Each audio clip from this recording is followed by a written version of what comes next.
Bharatiya Janata party के माननीय नेतागण, लोकसभा में हमारे साथी और पार्टी के बहुत वरिष्ठ नेता आदरणीय भाई जुगल किशोर जी,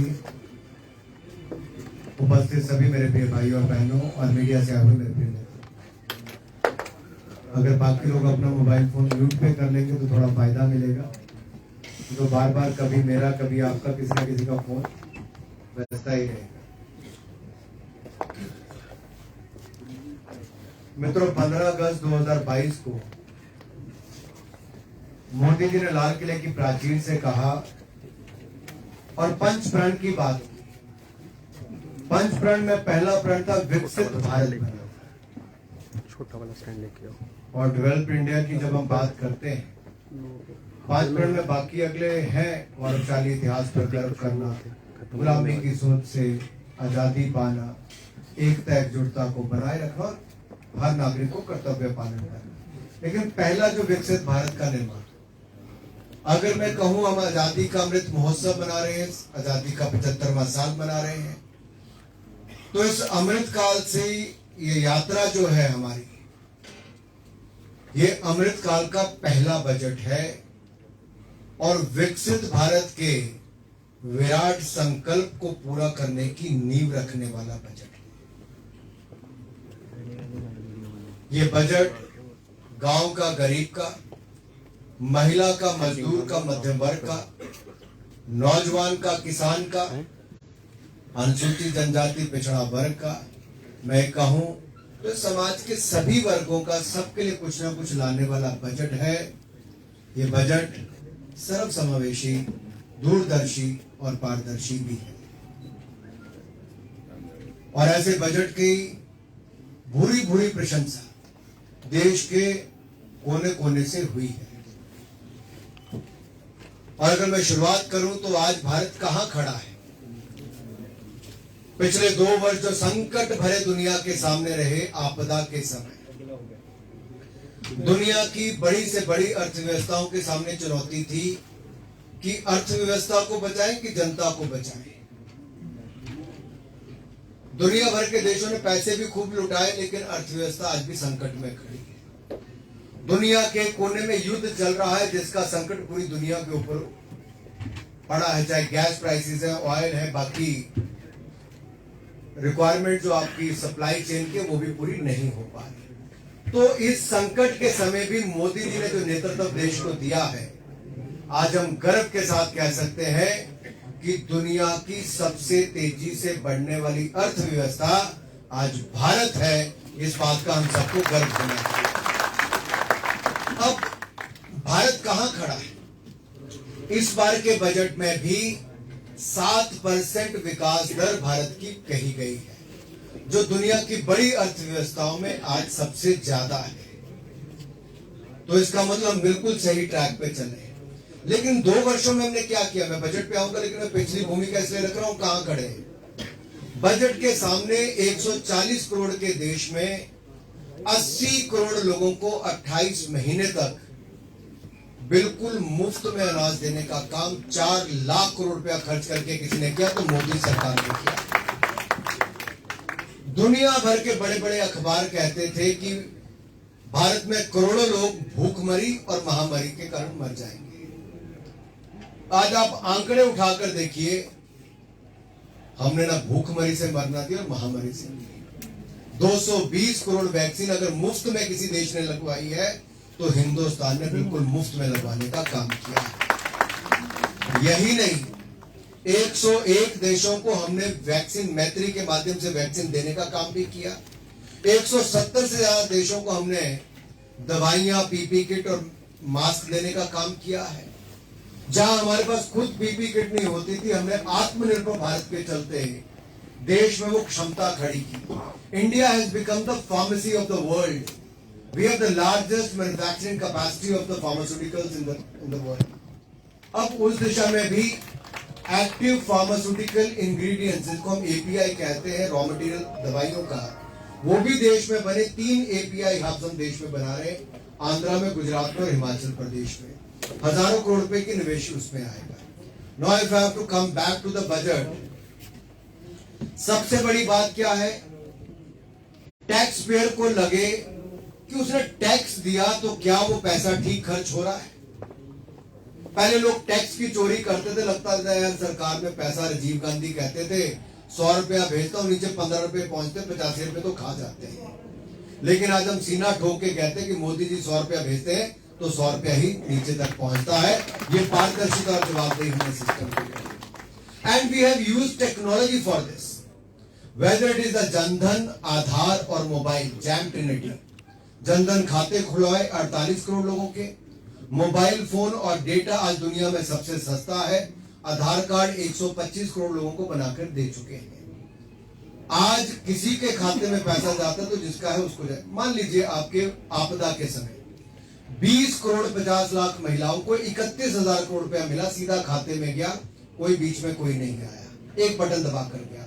11 करोड़ किसानों को 2 करोड़ 26 लाख रुपया, 2,26,000 करोड़ रुपया हमने पीएम किसान सम्मान निधि से उनके खाते में डाला। ये बदलाव है, नए भारत का परिदृश्य है। तो बजट पे मैं आऊं तो ये कहूं कि आज टैक्स पेयर के पैसे का सबसे बड़ा उपयोग कहां पे, गरीब कल्याण पे तो है, वहीं पे मध्यम वर्ग की एक डिमांड होती थी कि इनकम टैक्स में छूट दो। वो 5 लाख तक थी, अब 7 लाख रुपए तक आपको कोई टैक्स नहीं देना है, वो पूरी तरह से आपको छूट मिल गई है। इसी तरह से ही 9 लाख रुपए तक की आपकी आमदन पे आपको केवल 45,000 रुपया टैक्स देना है, जो 5% आपका बनता है। 15 लाख रुपए तक की आपकी आमदन है तो आपको 1.5 लाख रुपए टैक्स देना है, जो 10% है। कांग्रेस का एक समय था जब आपको निचोड़ा जाता था, हमने उसमें भी छूट देने का काम किया है। अब इसमें अगला एक और विषय में कहना चाहता हूं, कैपिटल एक्सपेंडिचर। आधारभूत ढांचा सुदृढ़ करने के लिए पीएम गति शक्ति योजना को पोर्ट, एयरपोर्ट, रेलवे ये सब बनाने के लिए आपका पैसा, सड़कों से लेकर बाकी निर्माण तक। भारत में 12 किलोमीटर नेशनल हाईवे बनता था 2013-14 में एक दिन में, आज वो 40 किलोमीटर बनता है। हमने दुगने के लगभग नेशनल हाईवे कर दिए हैं। और उसी तरह से मैं आऊंगा, बजट हमने कहां कहां बढ़ाया। पिछली बार हमने रिकॉर्ड वृद्धि की थी, 5 लाख करोड़ से बढ़ाकर 7,33,000 करोड़ किया था कैपिटल एक्सपेंडिचर। इस बार हमने बढ़ाकर 33% की वृद्धि करके 10 लाख करोड़ रुपया कैपिटल एक्सपेंडिचर आउटले कर दिया है। यानी कि 10 लाख करोड़ अगर सरकार निवेश करेगी तो कितना प्राइवेट आएगा, कितने रोजगार उत्पन्न होंगे, आप समझ सकते हैं। दूसरा रेलवे का क्षेत्र आता है। 2013-14 के मुकाबले 9 गुना ज्यादा बजट इस बार रेलवे में रखा है। 2,40,000 करोड़ रुपए का बजट हमने रेलवे के लिए रखा है।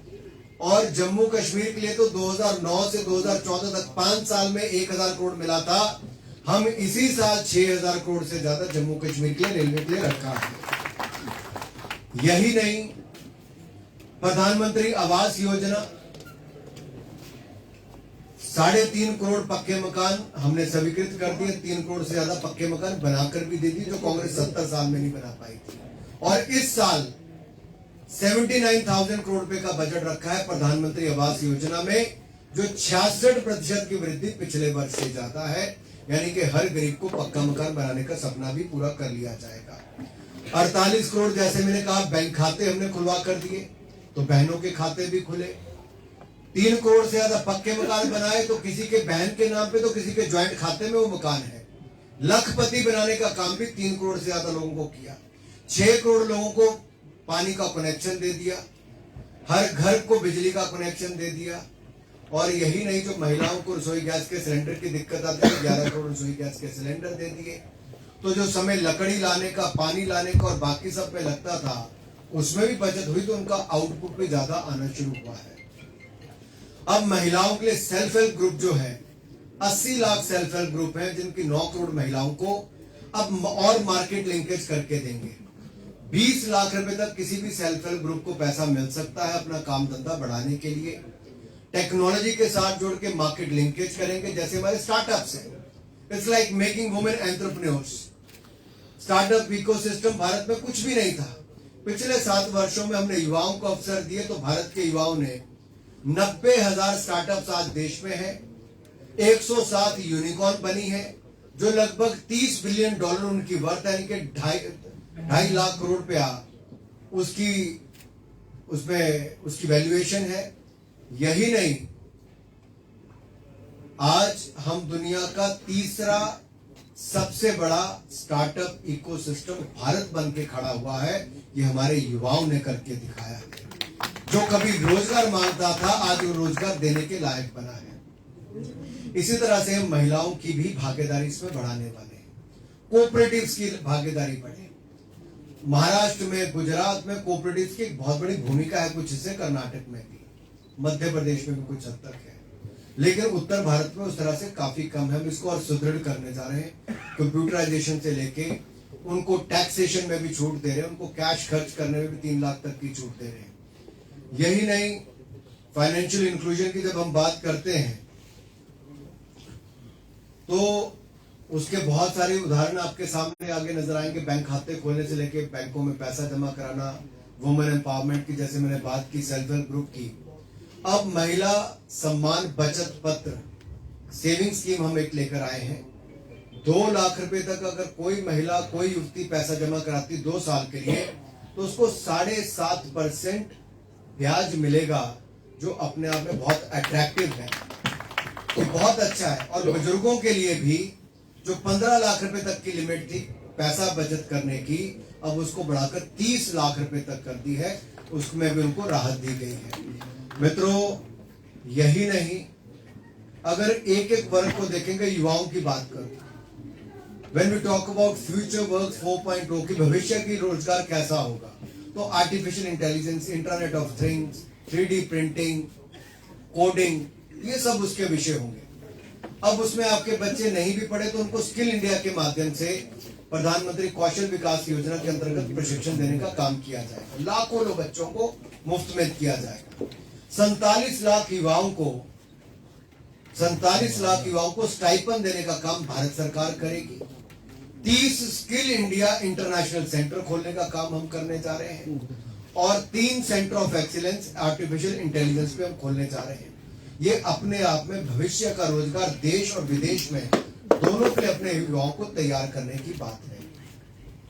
इसके साथ साथ हमने जो हमारा ट्राइबल क्षेत्र है, जम्मू कश्मीर में भी बहुत है, ट्राइबल युवाओं के लिए, बच्चों के लिए 740 एकलव्य विद्यालय खोलेंगे, जो केवल ट्राइबल बच्चों के लिए 3.5 लाख बच्चों को उसमें शिक्षा मिलेगी।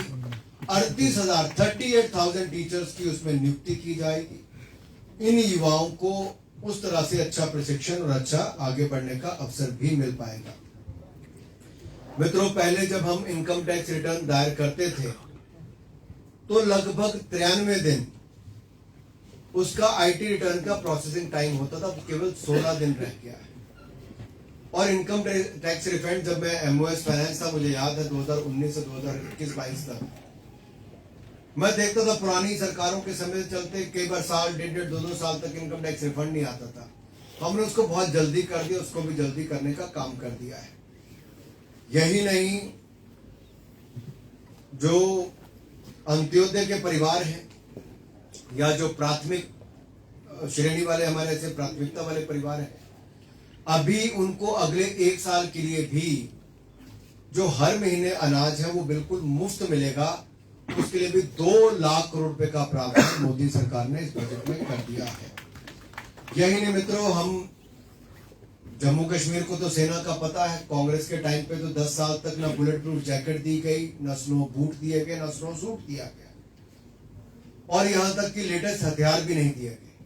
हमारी सरकार आने के बाद ना केवल हमने Rafale jet, snow boot, snow suit से लेके हमने बुलेट प्रूफ जैकेट सब देने का काम भी किया, सेना को मजबूत किया, 1 रैंक 1 पेंशन देने का काम भी मोदी सरकार ने किया, उसमें रिवीजन करने का काम भी मोदी सरकार ने किया, जिसमें 40,000 करोड़ रुपए अलग से खर्चा आएगा।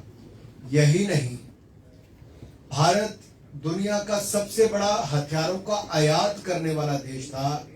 हमने कोविड महामारी के समय जो निर्णय लिए डिफेंस सेक्टर को खोलने का, हमने केवल 1 साल के अंदर 16,000 करोड़ रुपए से ज्यादा का एक्सपोर्ट करने का काम किया है, जो कभी हम इंपोर्ट करते थे। तो ये भी एक बड़ा बदलाव आप देखेंगे। किसानों को जहां एक और एमएसपी हम 1.5 गुना ज्यादा देते हैं, अब हम डिसेंट्रलाइज स्टोरेज कैपेसिटी बनाने की बात कर रहे हैं। यानी कि आपने पैदा की अपने खेतों के पास आप अपनी ही पंचायत में, अपने ही ब्लॉक में वहां पर उस अनाज का भंडारण कर पाओगे।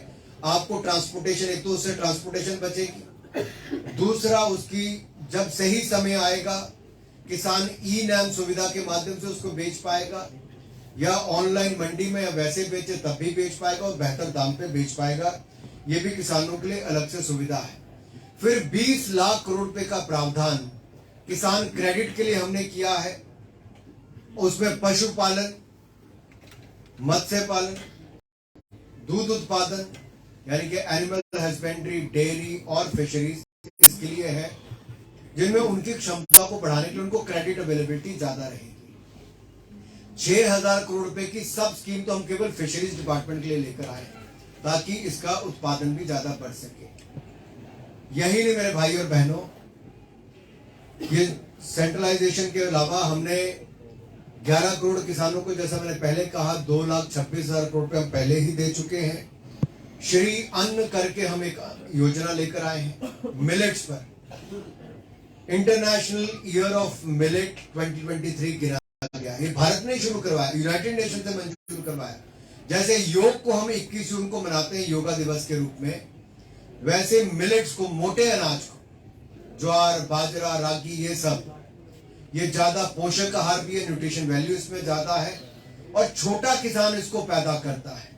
तो छोटे किसान का एक्सपोर्ट में भी भागीदारी बढ़े, छोटे किसान की आमदन भी बढ़े, उस दिशा में है। और आपको भी बाकी अनाज से मोटे अनाज की ओर लाने की ओर बड़ा कदम है। इसी तरह से फर्टिलाइजर्स के लिए भी हमने नैनो यूरिया, दुनिया में भारत एक ऐसा देश है जिसने अब बोरियों पे यूरिया खाद नहीं उठानी पड़ेगी, भविष्य में बोतल में बन के आती है, जो एक बोरी का 1 लीटर यूरिया में काम चलता है। ड्रोन्स का इस्तेमाल अब लोग फर्टिलाइजर के स्प्रे के लिए कर रहे हैं। तो हम टेक्नोलॉजी का उपयोग भी कर रहे हैं ताकि किसान की लागत कम आए और उसका मुनाफा ज्यादा बढ़ पाए। इसी तरह से ही हमारे युवा एग्रीकल्चर के क्षेत्र में ज्यादा अपनी इन्वेस्टमेंट्स कर सकें, वो रिसर्च एंड डेवलपमेंट भी कर सकें, उसके लिए भी पैसा किया है। 5G के क्षेत्र में जैसे टेक्नोलॉजी नहीं आनी है तो 100 ऐसे सेंटर हम यूनिवर्सिटीज में खोलने जा रहे हैं।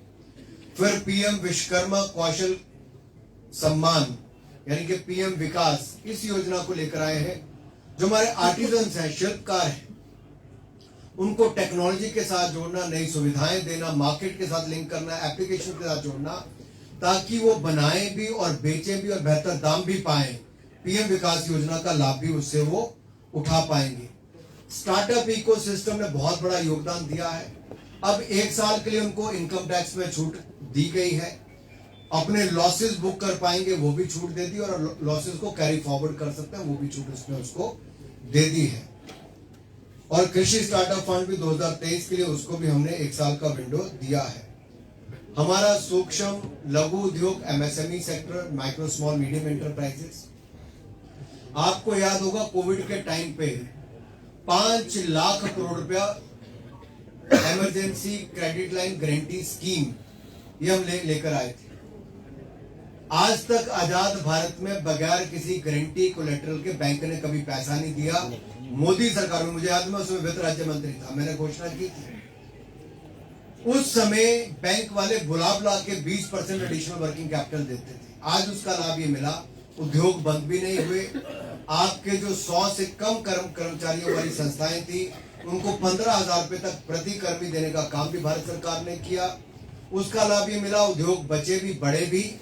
और अब हम 2 लाख करोड़ रुपया क्रेडिट गारंटी स्कीम जो एमएसएमई की है उसमें आपके पास उपलब्ध होगा, और 1% ब्याज दर उसमें कम होगी।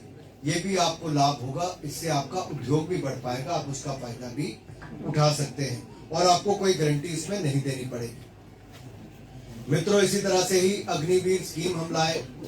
अग्निवीर कॉर्पस फंड में जितने हमारे अग्निवीर होंगे उनको जो उससे पैसा मिलेगा उस पर उनको कोई इनकम टैक्स नहीं देना पड़ेगा, उनको उस तरह से पूरी तरह छूट दे दी। टीयर 2, टीयर 3 सिटीज के लिए 10,000 करोड़ रुपए का हमने प्रावधान और किया है, ताकि जैसे मान लीजिए जम्मू है, यहाँ पे और डेवलपमेंट होनी, तो इसके लिए जो हमने करना वो भी उसमें अपना अप्लाई करके और पैसा उसमें अपने यहाँ की डेवलपमेंट के लिए ले सकता है। 50 नए टूरिस्ट डेस्टिनेशन बनाने के लिए एक योजना हम लेकर आए हैं। उसमें जम्मू कश्मीर तो पर्यटन पर बहुत निर्भर करता है। आप भी अप्लाई करेंगे तो आपको भी उसका लाभ मिलेगा। 10,000 करोड़ रुपए से ज्यादा का प्रावधान उसमें भी किया जाएगा। यही नहीं, हमारे कोर्ट्स में न्याय प्रणाली को और सशक्त किया जा सके, जल्दी आपको ऑर्डर्स मिल सके, कंप्यूटराइजेशन उनका किया जा सके। 7,000 करोड़ रुपए का प्रावधान हमने उसके लिए भी किया है। सीनियर सिटीजन पैसा बचा सके तो जैसे मैंने कहा 15 लाख से 30 लाख तक का हमने उसको कर ही दिया है। इसी तरह से ही ग्रीन इकोनॉमी हो, ग्रीन इन्वेस्टमेंट हो, ग्रीन फ्यूचर हो और ग्रीन जॉब्स हो, ग्रीन ग्रोथ हो, इसके लिए भी बहुत बड़ा कदम उठाएंगे। India will become the global hub for green hydrogen. आज आप गाड़ी को पेट्रोल डीजल पर चलते देखते हो, अभी आप हाइब्रिड मोड वाली देख रहे हो, इलेक्ट्रिकल व्हीकल्स देख रहे हो, भविष्य ग्रीन हाइड्रोजन का है। और भारत सरकार ने 37,000 करोड़ रुपए का प्रावधान उसके लिए किया है। 8 लाख करोड़ रुपए की इन्वेस्टमेंट आएगी। 5 lakh metric ton, 5 million metric ton, यानी कि 50 लाख मीट्रिक टन उसकी क्षमता हमारी एनुअल होगी और 6 लाख से ज्यादा रोजगार सीधे उस तौर पर मिलेंगे। यानी कि आपको उसके लिए 125 गीगावाट बिजली चाहिए। तो जो हमारी लद्दाख में रिन्यूएबल एनर्जी बनेगी उसको ट्रांजिशन लाइन के लिए 19,700 करोड़ रुपए का प्रावधान भी इस बजट में अलग से किया गया है। तो इसका लाभ आपको यहां तो मिलेगा ही। फिर 1 डिस्ट्रिक्ट 1 प्रोडक्ट जो आपके हैं उसको भी यूनिटी मॉल, हर राज्य में यूनिटी मॉल खुलेंगे और देश भर के 1 डिस्ट्रिक्ट 1 प्रोडक्ट के प्रोडक्ट्स को वहां पर स्थान देने का काम किया जाएगा। Self help group 1 district 1 product, ये भी एक नई मार्केट उनके लिए बनने का काम होगा। फिर जब मैंने कहा ग्रीन, तो गोवर्धन योजना भी हम लाए हैं।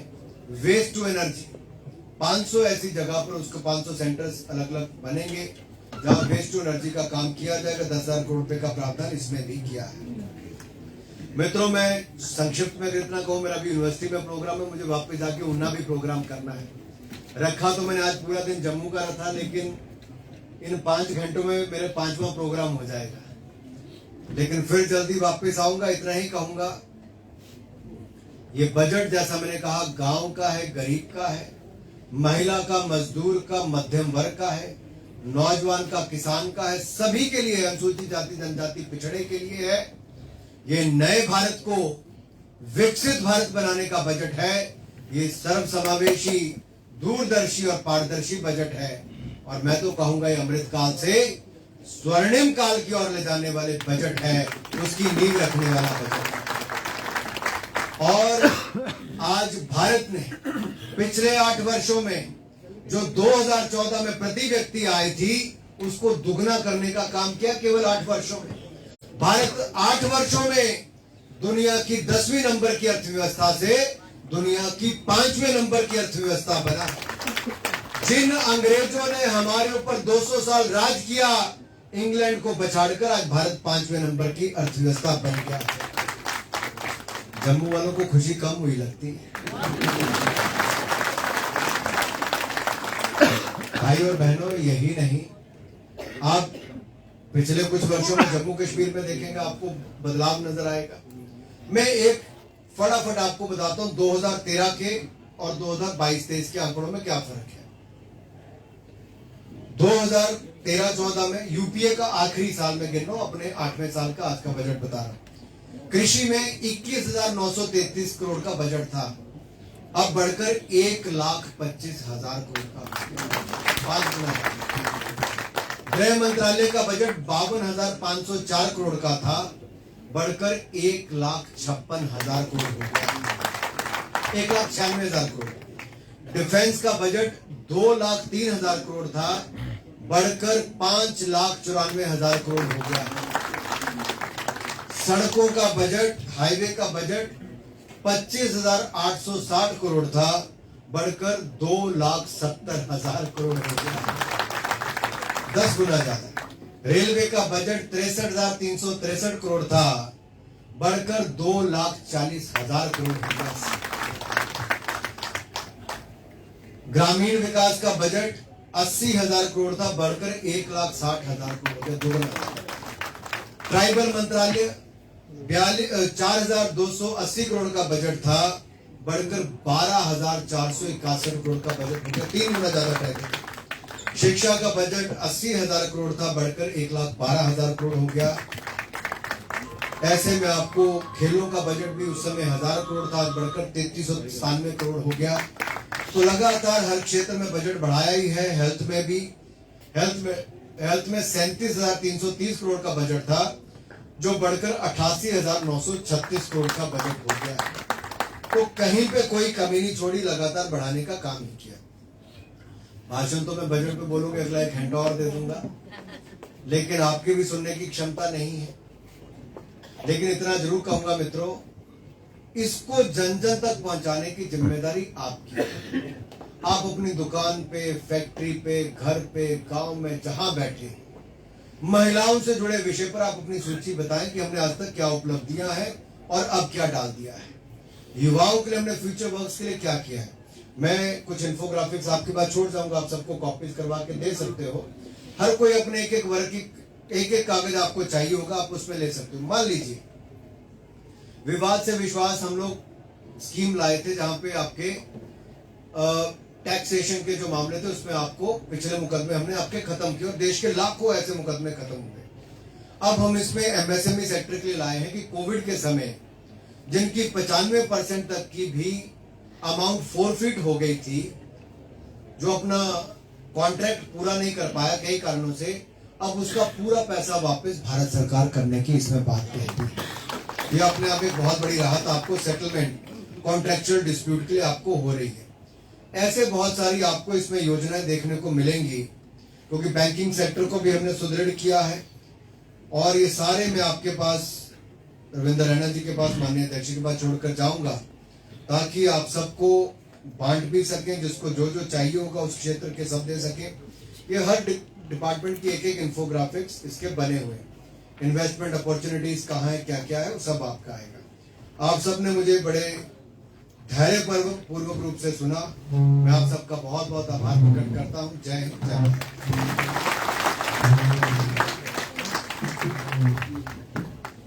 आपके केंद्रीय मंत्री श्री अनुराग ठाकुर जी, आपका उद्बोधन रहा सबके लिए एक मार्गदर्शन की तरह और कहीं ना कहीं उत्साहवर्धक रहा। मैं निवेदन करूंगी पवन गुप्ता जी से कि वह आए और विधिवत रूप से आप सबका धन्यवाद करें।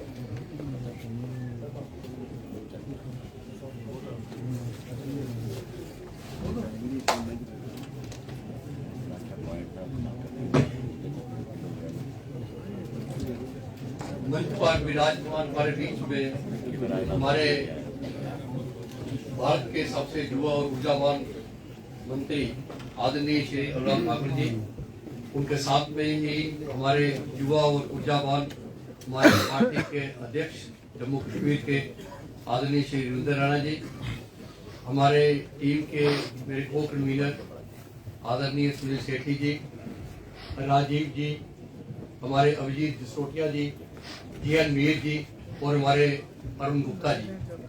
मैं दिल की गहराइयों से श्री अनुराग ठाकुर जी का धन्यवाद करता हूँ कि उन्होंने अपना कीमती समय हमें दिया और आकर बजट के की फीचर्स पर और हाईलाइट्स आपको बताई हैं।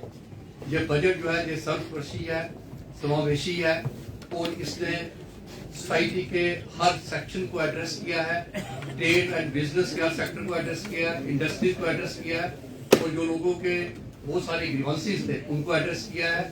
मैं इसके ऊपर में कुछ नहीं कहूँगा। मैं आप लोग क्योंकि आपने बड़े धैर्यपूर्वक इनको सुना है और इनको बड़ी जल्दी जाना है, तो मैं यहाँ पर आए हुए हमारे जितने भी आदरणीय बंधुगण हैं, मेरी बहनें हैं, हमारे इंडस्ट्रिस्ट हैं, हमारे प्रोफेशनल्स हैं, सीनियर सिटीजन हैं, एडवोकेट्स हैं, हमारे प्रोमिनेंट सिटीजन हैं, फार्मर्स हैं, ट्रेडर्स हैं और जितने भी हमारे लोग आए हैं और पार्टी के कार्यकर्ता बंधु हैं, मैं सबका दिल की गहराइयों से आभार व्यक्त करता हूँ। और विशेषकर डिस्ट्रिक्ट जम्मू साउथ का और डिस्ट्रिक्ट जम्मू के जो हमारे प्रधान हैं, उन दोनों का भी हार्दिक धन्यवाद करूंगा और साथ जी का जिन्होंने इसको ऑर्गेनाइज करने में बड़ी मदद की है। मैं दिल की गहराइयों से आप सबका धन्यवाद करता हूँ और अपनी वाणी को विराम देता हूँ। धन्यवाद।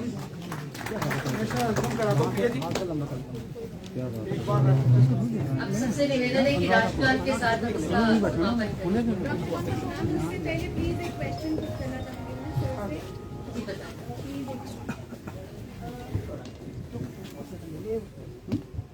हेलो सर मैं स्पोर्ट्स में हूँ और पैरा स्पोर्ट्स खेलती हूँ अपने देश के लिए।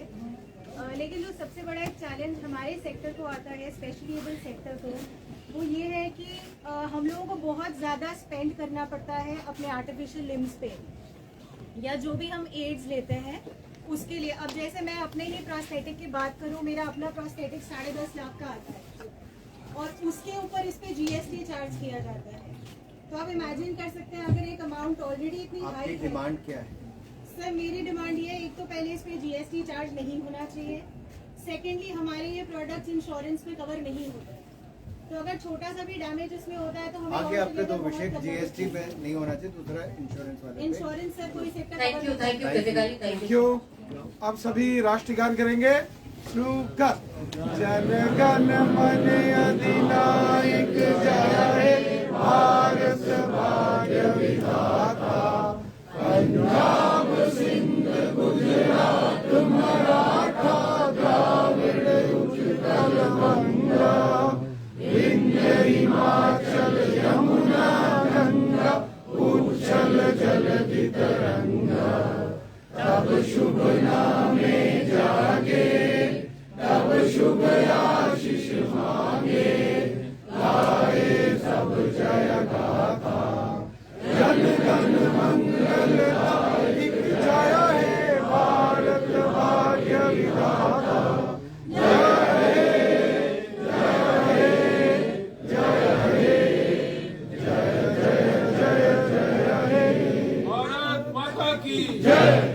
ये जो आपका GST वाला विषय GST काउंसिल का है, उनको हम लिख के देंगे सभी राज्यों की सरकारें। दूसरा जो आपका इंश्योरेंस वाला, भारत सरकार से इंश्योरेंस कंपनी से बात करें।